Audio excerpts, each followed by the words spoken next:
Hi guys, it's Lynn here. Hope you're having an amazing day.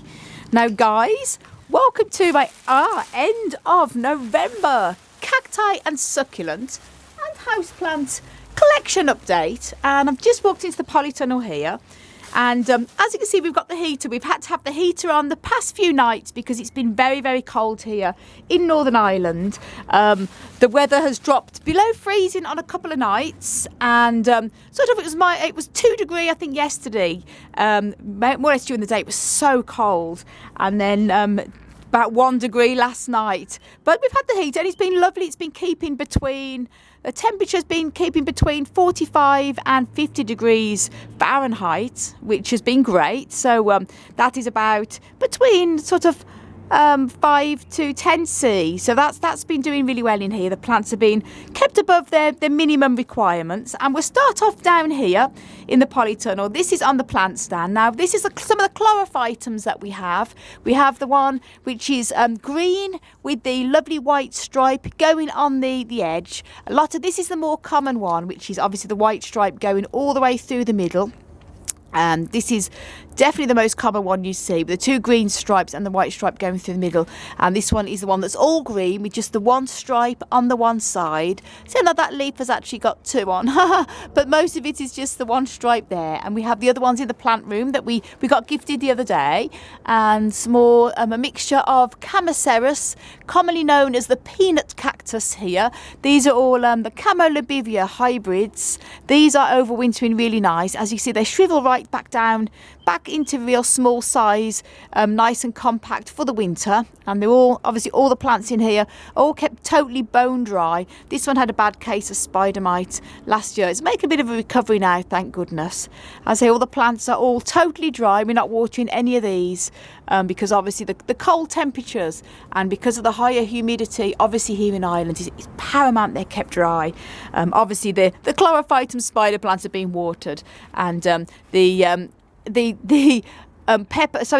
chilies are also kept watered. These are going to need to be a bit of a pruning. They've dropped a lot of the leaves. They're not looking too good actually. Hansi sort of is the one who's a bit more knowledgeable on the chilies than I am, but obviously everything sort of overwinters this time of year anyway. That's the acorns that I've sowed, the oaks. So no sign of life yet, but they do take a while. They had little roots on them already, so they're going to take a while to come out the top. And there's the aloe, and selection here on the table. We've got a selection of aloes, gasterias, haworthias, and everything here. Everything is overwintering well. As you know, a lot of the winter growers, some of the aloes and the gasterias and that are still winter growers. We have the lovely echeveria here. That's growing amazingly. It's getting really tall. So that's brilliant. But everything's looking so far so good, because obviously this is our first winter, or autumn I should say, coming into the winter, that we've overwintered them inside our Polytunnel. And it's going to be, we're keeping our fingers crossed that we don't have too cold of a winter, so we haven't got to have the heating on permanently because it's going to be very expensive. But luckily we've only had to keep it at the 1 kilowatt, which is amazing for a 20 by 10 foot Polytunnel. We are really surprised that it's heating up really well, which is great. So it should be a lot more cost effective than we've normally had to cope with. As you can see, they're lovely big plants seem to be doing, as I say, with the cacti, not much happening at the moment because they're doing their overwintering stage. So that's our lovely, the white spine one settling in well there. And our one, our crazy Christ-straight bunty we got the other day. But to say, the trick is to keep them all dry. The good news is the humidity has gone down a lot because we have had so much rain here. It really has rained, very cold. But we've had lots of sunny spells in between, which has been great because it heats the Polytunnel up really well in here. And although it has the green covering, it is very, very sunny. When the sun comes out in here, it's so bright in here, guys, that I can't use the camera because it's just like whitewash. So the plants get plenty of sun during the day. This is a mother of thousands, the Kalanchoe tubiflora, that's doing well too. As I say, the trick is to keep the minimum temperature. Now, a lot of cacti and succulents can definitely overwinter, sometimes about 2 Celsius. Some can even take many degrees of frost, especially the desert type of cacti. But because here in Ireland we do have have high humidity, it's very difficult to overwinter them at really lower temperatures than that. So we're keeping them a little bit higher than what the average you would need to do if you were in desert conditions. We're keeping them between sort of 5 Celsius and 10 Celsius. We're not letting it drop below 5, and that's about 45 degree. 40 degree would be the bare minimum Fahrenheit we would let this drop to. When it drops below that, the heater automatically comes on, as you can see here, and it goes up, keeps the plants up and nice and warm to overwinter them, but not warm enough to encourage them to grow. And that's the trick, what you need to do here, guys. If you're lucky to live in a desert type climate, then you can overwinter them at cooler temperatures again. But as I say, it's humidity is a bit too high than perfect, so we're keeping them a little bit warmer to overwinter than you really would need to normally do. And I'm just literally going to scan around the plants so you can have a little bit of a tour around to see how everything is doing. As I say, I'll point out any that are coming into active growth and flower at the moment. Then I'll go and show you the hanging baskets. So say everything is, the good news is everything's overwintering really well. Nothing seems to be suffering. Now these are the ocotillos. They look a bit sad, but what's happening here is they're actually dropping their leaves because they've been kept dry. Obviously, I'm not watering them because they're overwintering in here. They need to be kept cool and dry, so they're starting to drop the leaves. So the plants themselves are doing really well, so that's good. And look at this, guys. This is the Testagenaria, nicknamed the elephant's foot. Isn't it gorgeous? And it has a vine. As I say, some of the succulents are actively growing still at this time of year. I said the aloes, some of the South African succulents. And obviously, I do have to keep these very lightly still watered, but still a lot drier than normally would do because of the cold temperatures in here, obviously. But they're all doing well. These are some more mixture of Camaceres here as well, some young seedlings, a mixture of everything going on. But as I say, everything's doing good. Sorry to sound like a parrot. Oh, it's doing well, it's doing good, but it really is. Some of the little plants here, and I love this one here. Isn't it gorgeous? This is one that burst open when I watered it for the first time again in the spring, and it's recovered well. Sent 2 little new shoots there. Happy days. That's the Camaceres Hildeintera, that one, which is wonderful. And as I say there, lovely ferro cactus is thriving. I'll just show you around some of our bigger plants at the back here. We have a lot of the Trichocereus patronois and the scopocolas, and some of the other ones all at the back because obviously they're the taller plants. Now we have some Pilocereus that we wouldn't normally keep out in the cold polytunnel like this because they do like warmer temperatures. The reason why I've got them out here is that they actually did survive in my conservatory where I used to live. I never used to heat unless it dropped below freezing, and they came out no problem, so they'll definitely be okay in here. But some of the other ones we've got in the house overwintering because they're not as cold hardy from our experience, but they're all doing really well. Hansi's massive big probably 8 foot high Trichocereus that he's grown from seed. Oh, let's get the lighting a bit better because the sun's coming through here. Isn't it amazing, guys? And as I say, Hans overwintered a lot of his plants in an apartment normally. He'd turn the heating off in the room he was obviously overwintered them in, so they're used to being kept cool. But obviously it's still a lot damper of a climate in Ireland than it would have been in Sweden. Even though Sweden is a lot colder, it would have been, the air humidity would nowhere be as damp as this. So fingers crossed Hansi's plants will be okay. But so far so good. In fact, the plants, I have to say, mine and Hansi's have never looked so good. They really seem to be very happy. And some more Trichocereus there. We've got some Opuntias, some agaves, and a mixture of pretty much everything. Let's just take the camera around slowly. Now, we have these most of our euphorbias are in the house overwintering because they really like to be kept at a minimum of 10°C, 50 degree Fahrenheit. And as I say, we keep that's the maximum we keep it at here. But this one I know from my experience, this Euphorbia horrida I've had in the cold conservatory, and it has always been okay, so I've kept that one out here. I've got some of the pelargoniums, the Hansis. Aren't they beautiful, guys? And just look at them beautiful flowers. They are so pretty. They're like little roses. I know the pelargoniums, but they just are like little tiny rosy posies. They're gorgeous. This is Hansi's beautiful multiple babied and Leningauzii, so say Notocactus or Parodia, whichever you prefer to call it now. Leningauzii, it is beautiful. And these two plants look like they're kissing each other, don't they? How lovely. It's wonderful. But say all the big tall tall fellas, as they say, are doing really well at the back. Now I'm going to take you around, I'm going to show you the hanging baskets after. Under the table is a little bit of everything, some pots and a few of our growing things that we keep under there, nice and tidy. And as you can see, there is loads and loads and loads of room left in this polytunnel, so we can expand if we want to. Our last greenhouse we had was so tiny. Well, it was actually a biggish greenhouse. We had so many plants we couldn't move in there, but that is great to have the space to move about. And I say we've always got room if we wanted to put shelving at the back or anything like that, so this is great. And just show a little bit around here what's happening. Oh, excuse the noise, there's a big sounds like a helicopter going overhead. And just show a little bit around here. Sorry if it's a little bit difficult to get the camera in. As you can see, everything is pretty much sleepy, so I'm just showing you a little bit of a scan round of the plants, of how they are, and then I'm going to show you what is coming in bud and what is in flower afterwards. Mixture of everything here. And show you a little bit here.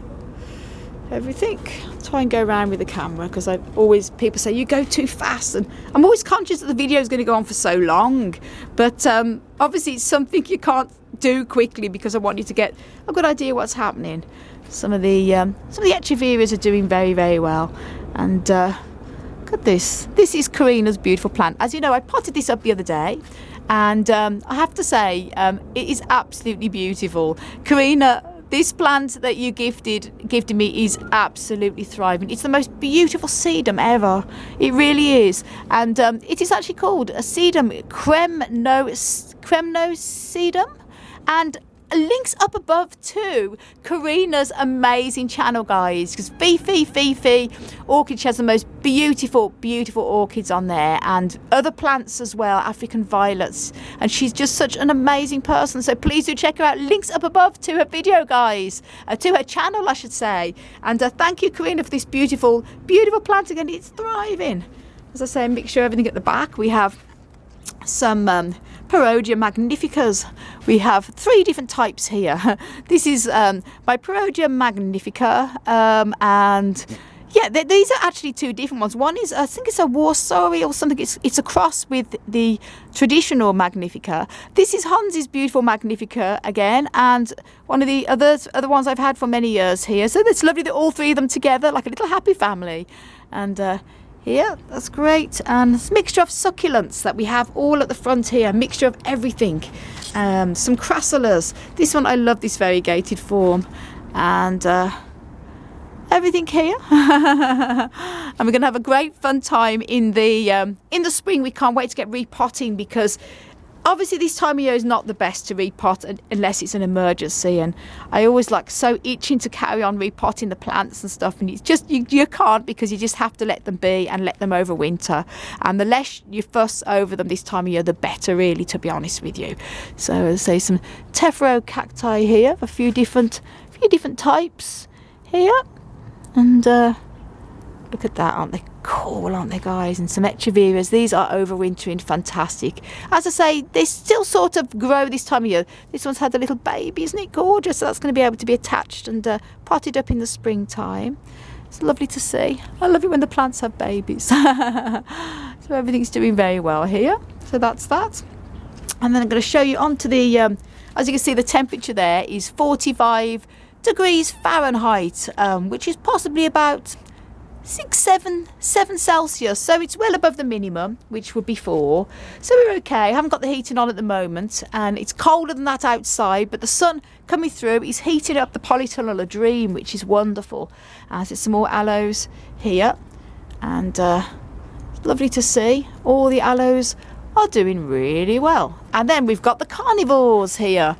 They are thriving. Well, they're not actually thriving as such. When I say thriving, they're doing well, but they are overwintering. They're starting to die back. The Sarracenias are starting to die back now. Still flowers on the Pinguica latina, which is doing well, and obviously a lot of the butterworts and that and everything is all sort of dying back slowly and surely now. And as you can see, getting ready for their winter rest. Now I'm going to show you the little monkey puzzles that we were overwintering. Now we gave some of the monkey puzzles away to other friends and other growers as well that love them, and these are the ones we decided to keep because obviously we don't need to have 20 million of the same thing, and they're doing very well here. They probably would be okay outdoors now, but I just think because it is very wet and rainy, they're better kept indoors in the Polytunnel certainly for the first winter or so. And more succulents here, some more the Camaceras there underneath, a few mixtures, and another of Mother of Thousands Kalanchoe tubiflora. So one of the leaves fell off the echeverias and I've just got left that there. That's going to, no doubt it'll form a root or two if I just leave it. And the other one, the big Mother of Thousands, the Kalanchoe and Degremontiana. That's the main mother plant, and look at that, isn't that beautiful? All the little babies on it. And Aenium here as well. As I say, funny, this is actually a lovely purpley colour, but it goes greener in lack of not so sunny. Usually during the winter times it tends to go more green, but it forms a lovely purple rosette during the summer. And some more crassulas there. We have a few different types. Me and Hansi's crassulas, a jade plants next to each other. They seem happy together. And little Rebutia seedlings there from our very generous vendor, Shane Walsh. So thank you, Shane. You can see the seedlings are doing so well. And also links up above to Shane Walsh's channel, guys. He has an amazing channel. Please do check him out. And he's new as well to putting the videos up. He's certainly not new to growing cacti and succulents. He's very knowledgeable, and he's a professional horticulturist as well. So please do check out Shane's channel, guys. You will love it. And the lovely big aloe there. This is Hansi's amazing aloe plant that he's had for many years. And guys, sorry to keep recommending all these channels, but I have to say, please do check out my wonderful fiance Hansi's channel, Cacti and other familiar cacti and other beauties. He is very knowledgeable, has some amazing cacti and succulent videos on there, and shares loads of his tips. So please do go over and subscribe. Now we're going to show you, last but not least, the hanging baskets. This is going to be a long video, guys, but then I've got the rest of the house to show you. Now, so far so good. These are all the Ripsalis that I've got hanging here. I was just watching my eye on these Ripsalis because they may be a little bit below their average temperature in here for what they really like. Normally sort of about 8 to 10 is ideal for them. As I say, we don't let it drop too low in here, but I'm just keeping an eye on them. So far they seem to be absolutely thriving. They were growing before in an unheated room that would have been colder possibly than this, so shouldn't be any problems. As you see, they really are doing well. The Ripsalis here has loads of winter berries forming on it already, which is great because that means seed, which is really wonderful. And they're sort of like mistletoe, which is why they're nicknamed the mistletoe cactus, as you can see, because they have little berries. And this one as well is doing okay. Little stem coming off there, but I have a few different selection of them here. And more echeverias. We've got hanging basket here, and more echeverias and mixture of epiphyllums there we have growing in the hanging basket. Some more epiphyllums and Ripsalis. And sometimes this can be a cause of, when it is too cold, they will form little brown marks on the leaves like this. This is possibly what's happening with this plant, because it may be kept, it's probably a little bit high humidity than what's ideal, even though they do like high humidity. And possibly it also could possibly be caused because when the sun comes through, it does shine on, and it could be magnifying it, causing it to burn. So I need to keep an eye on that. But the rest of the plant is pretty much okay. They always go through a bit of a stage this time of year where they never look the best, and they pick up again in the spring, so I'm not too worried. Little Kalanchoe Wendy there, and some more epiphyllums too. And some more Ripsalis, all in the hanging baskets. Again, here seem to be doing well. And I'm going to go on to the Christmas cacti in a minute. These more Ripsalis. As I say, their sort of growing time really is from the spring. They don't really do a lot this time of year either. But they don't like to be kept totally bone dry like the desert cacti. So we do have to still keep them slightly watered. Now, here, yeah, we've got some of the Christmas cacti, a selection of different types in here. And we have the the little red flowering pinky one coming up on the one here, which is wonderful. That's going to be blooming soon. But this is what I want to show you guys here. Look at this. There is loads of pink flowers on this beautiful Schlumberger truncata. So that's going to be ready to open its flowers very soon. And it's been in bud for a good few weeks. So it's going to be an amazing display when it opens. And look at that, guys. This is the Orange Flame Brazil, and it is a Schlumberger truncata, but it's actually a big hybrid where it has the big thick wider leaves, and it's called the Schlumberger Brazil with the wider leaves, and it has amazing beautiful orange flowers on it. So that's going to be so exciting when they open. Look at that. It is really beautiful. And I'll just show you around here. There's another first one starting to open there with a lovely orange flower. You can just see the colour, how beautiful. I don't know whether it might be the best lighting. I'll just turn it around there so you can see. But that's going to be amazing. Orange flower, it's probably not the best lighting from here, but it is going to be wonderful when they all open. So I've got the pink and the orange on there. And this again, this Ripsalis is pretty much more of a spring type of grower. So that's not really doing too much at the moment. Just sort of hanging. We've got the Nepenthes here. Again, they have their dormancy now too. So the Nepenthes are sort of losing their sort of their pictures now and cooling down for the winter.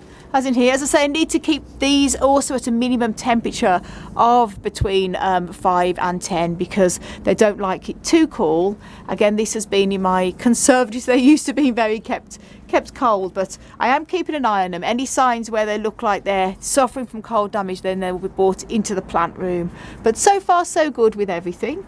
And that's really it. And I've got some more hanging baskets there. There's the monkey's tail, and more here as well, burrow's tail, and some more echeverias and Hildewinteras. And this is the best one. Here's the Christmas cactus here is full of bud.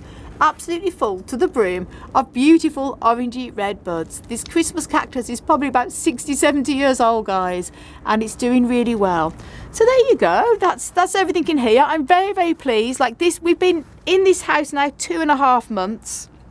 And it has been sort of stressful for us trying to put all the plants away in the polytunnel and everything. We have no idea how they're going to get through the winter here. But all we can do is we've got the heater, we've double bubble wrapped everything, and we're keeping an eye on the temperatures and all the plants individually, and keeping an eye on any that seem to be not doing as well. But so far they are absolutely flourishing, so I'm very, very pleased. And Hans is too, so far so good. I say this is the Kalanchoe test that's going to need to have a good pruning possibly in the next few weeks. And to show you some more seedlings we've got down there of the Trichoceros pachanoi seedlings, and a mixture of Corypanthus and Lobirias too. So there you go, guys. Now it's time to go into the house and show you the ones we've got in the house.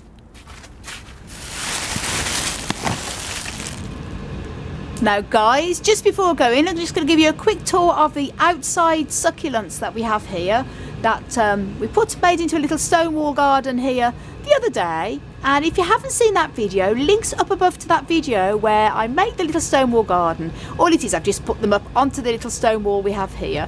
I put a few lovely rocks and some natural crystals around them as well. These are all outdoor growing succulents, mainly sedums and a few other types of plants that can take the cold temperatures and the damp temperatures here in Ireland. And as I say, they're pretty much not doing a lot this time of year either. They come through a new growth. This is a little bulb. I'm not quite sure what it is, but it's one that I found a year or so ago when I lived in Waterford. So it's going to be interesting to see what it comes out and grows as. Some of these navel worts here as well. And this was a little sea succulent that I found many, many years ago. So there you go. That's all the outside one. And now I'm going to go into the house now. Now, guys, here we are in the kitchen with the plants overwintering in the kitchen. I'm going to start off here. These are some of our Piloseriaces and our big Brasiliopuntia brasiliensis that we have had to overwinter indoors because, for obvious reasons, with the Brasiliopuntia, it is way too tall for the polytunnel. But it gets plenty of light, sunshine. As you can see, the sun coming right through the window onto it here. And because it's only overwintering, it's going to be going out into the garden during the spring and summer. It's enough light for it definitely to overwinter. The same with these Piloseriaces as well. and the euphorbia. These are overwintering here, so they don't need to have the intense bright sunshine they normally would during the spring and the summer. So as you see, they're in a nice bright kitchen here, overwintering.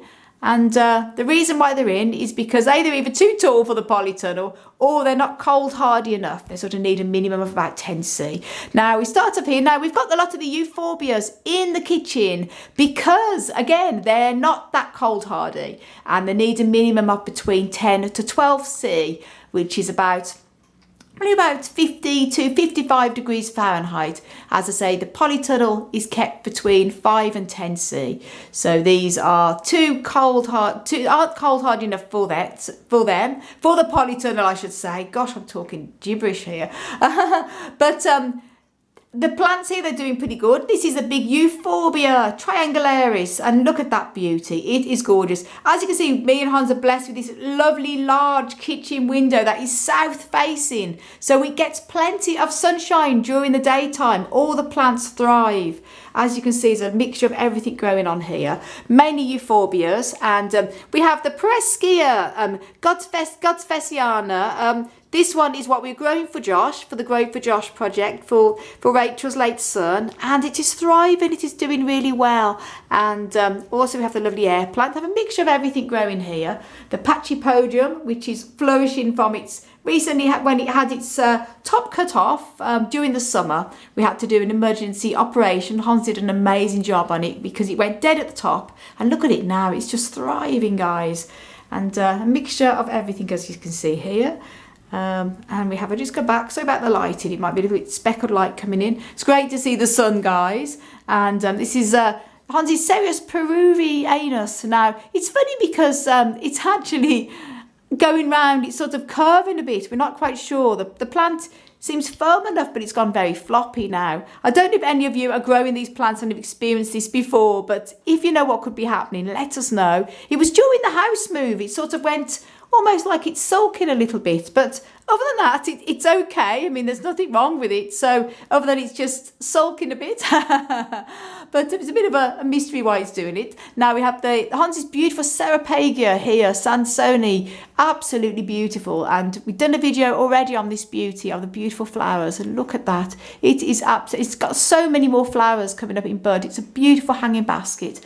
One of more of the euphorbias there as well, a mixture of a few different things in the windowsill.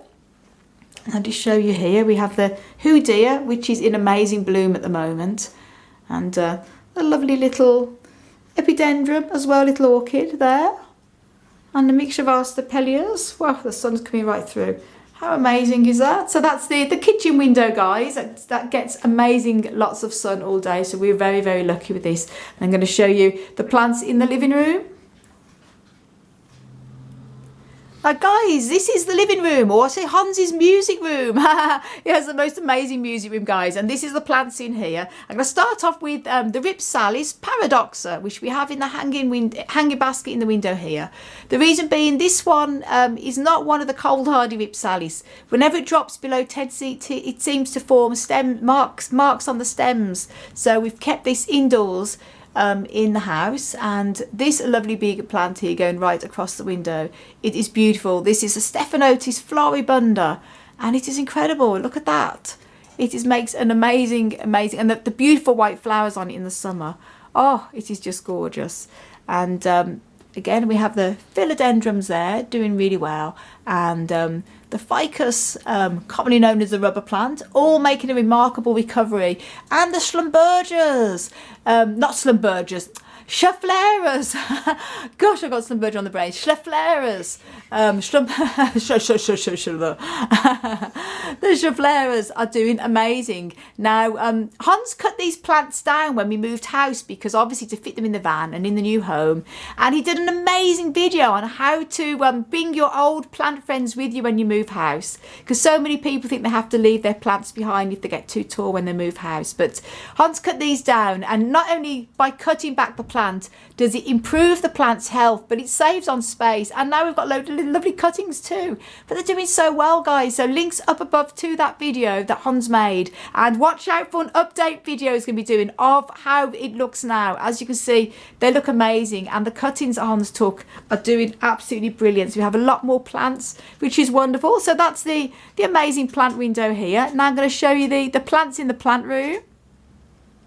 Now guys, before we do the plant room, I'm just going to show you the plants in our bedroom. This is a Nepolepsis that we got probably about a month ago now. We treated ourselves and it is absolutely thriving here. As you can see, it's absolutely gorgeous. And Hans has potted it into a beautiful vase as well. It is so stunning and it seems to be doing very, very well here. And we have the new little fern that we got the other day. That's our friend Adrian gifted us when we had the lovely plant gifts. And this is a Nepolepis cordifolia. And this one is the Nepolepis exaltata. And they look very similar. But the exaltata has more crispy sort of curly type of wavy leaves, and the cordifolia has more of the straight leaves, as you can see here. So it's lovely to have two different varieties of ferns, and this is in our bedroom window that's north facing, but it's very bright, so it's perfect for ferns. And as you can see, we're blessed with that lovely view from the window of the mountain as well. It's absolutely gorgeous. So we're very lucky to wake up and see that lovely mountain. Now guys, this is our plant room, and in here we have the plants that aren't as hardy for the polytunnel, and some of the young seedlings and cuttings that we're growing that sort of need around 15 degrees Fahrenheit, 15 degrees Celsius, about 55 degrees Fahrenheit onwards. So these are all kept in the plant room here, and they have heating. And we have the dragon fruits in the window. I can't get too close because it'll go into shadow. We've got the dragon fruit plants. They are doing very well in the window. I say Hylocerius like to be kept warm during the winter, otherwise they can rot, but they are happy there. And we have the Hoya linearis that I repotted the other day. Oh, it's a bit difficult to get the light in here, but hopefully you might be able to see. So it's all in shadow with the light. The look at down this side here, hanging basket there. It is very difficult because when the sun comes in, it's very difficult to get the light in right here. So sorry about this, guys, but it is very, very difficult. Hopefully you get to be better light in here. Anyway, that's the hanging basket there, doing very well. And we have a mixture of all the plants here coming across. We have the begonia, which is doing very well too. This was a wonderful gift from Rachel at Gardening at Derwentsa, and it is thriving. It has beautiful flowers on it, and I absolutely love these. These are the Prescias. A few people have asked what these are in the video. Believe it or not, this is it's a Prescia, Godsfesiana. This is the one that has the beautiful peach-coloured rosy leaves. And it is actually a cactus, guys. You may not believe it. You may think it's just a normal plant or succulent. But it is a cactus. The reason being it has areoles, which are these little here. The very felted little areoles with the spines coming through. And that's what makes it a cactus. And it is absolutely one of the unusual types of leafy cacti that you never normally see. You certainly wouldn't think of it as a normal cactus. But I love it so much. We have two of them here, and they're just the most beautiful. This is what Hansi brought over from Sweden when he moved to Ireland. So he's had these plants many years, and they're just so beautiful. We have our crystals around the plants as well. And here we have the young little chlorophytums, the spider plants that, again, our friend Adrian gifted us the other day. We put them in the video. And if you haven't seen the video of our wonderful plant gifts, links up above to that video, guys. Please do watch it. It's wonderful having plant gifts. It's always so exciting. 3 different types of chlorophytums here. We have the one with the white stripe and the green in the middle, the all green chlorophytum, and we also have the one with the yellow stripes. And we have the old traditional one here, which is the one with the white going through. And as you know, you've already seen the other chlorophytums we have in the Polytunnel. This is a mixture of all our cactus magazines and all our cacti books that me and Hansi have between us. We are crazy, as you know. And say all the rest in the windowsill then is a mixture of all cuttings and everything here. We have in the windowsill, can't really go too close because the lighting is just going to make it look bleached out, but have a mixture of our Lophophora cacti and some of the ones again that aren't so cold hardy, some Selenicerius, Peniocerius gregae cuttings, and a few other different assortments there. Again, we have the saguaro seedlings there and some Gasteria seedlings, and some of the Ripsalis seedlings and a few Clyster cacti seedlings, and a mixture of everything sort of there. We have our sansevierias also. This is my Aporocactus malleusoni that I've actually took out the polytunnel to give it a good pruning, because they stems sort of die back on them, and they do need to be kept regularly pruned, a bit like epiphyllum, because they are slightly epiphytic too. So that's been given a good pruning, and it's just left there to dry up at the moment. And this is Hans's amazing flame plant, a flame tree I should say.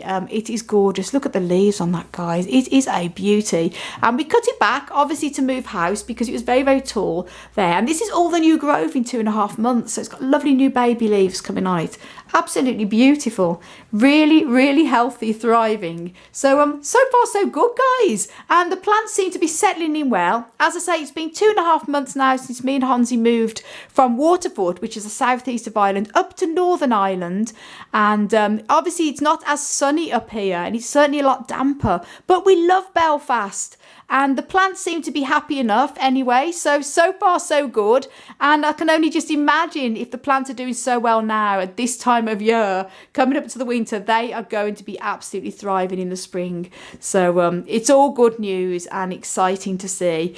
And guys, thanks so much for joining our plant journey with us, and all your amazing support. And guys, I cannot thank you again. I've reached over 20,000 subscribers, and I could not have done it without you. You're like, it's absolutely amazing. Thank you so much for your continued support, your amazing comments. And oh God, I'll end up getting emotional again. Anyway, but all I can say is thank you all so much. And it's amazing to share our love and our passion for growing plants with other people on the internet, because we are a stranger variety of people. Our plants are our babies, and it is wonderful to connect with like-minded people from all around the globe. It is just incredible. So guys, thanks so much. I want to send you loads of love, heaps of happiness, and tons of plant power. As always, from Northern Ireland. Until the next video, guys. Bye.